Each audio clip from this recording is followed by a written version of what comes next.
आज सकाळी सकाळी ट्रॅक्टर घेऊन गेलो ज्वारीचा कडबा आणायला. गुढीपाडव्याच्या निमित्तानं आज आपण केली आपल्या भावाच्या मंदिराची पूजा.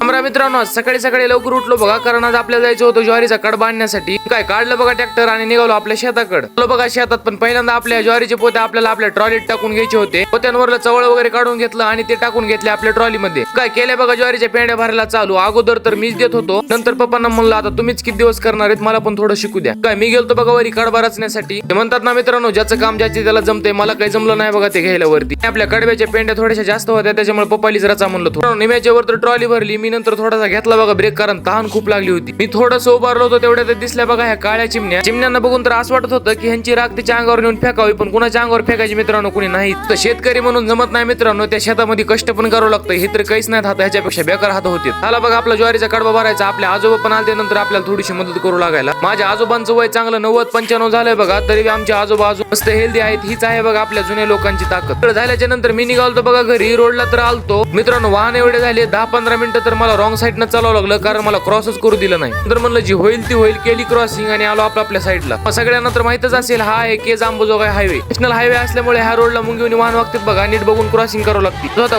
गुढीपाडव्याच्या निमित्तानं म्हणलं आपल्या भावाचं मंदिर थोडंसं साफ करून घ्यावं. सगळ्यांना माहिती की मला एक भाऊ होता आणि तो ऍक्सिडेंट मध्ये वारलेला आहे म्हणून. तर खूप वाटतं बघा मला, पण नियतीच्या पुढे मित्रांनो कोणाला जाता आलं नाही. मंदिर वगैरे धुतल्याच्या नंतर आंघोळ वगैरे करून आलो बघा पूजेचं सामान घेऊन. पूजा वगैरे केली, निवद वगैरे ठेवला आणि घेतलं पाया पडून. तर मित्रांनो तुम्हाला आजचा व्लॉग कसा वाटला कमेंट करून नक्की सांगा आणि फॉलो करायला विसरू नका. जय श्रीराम.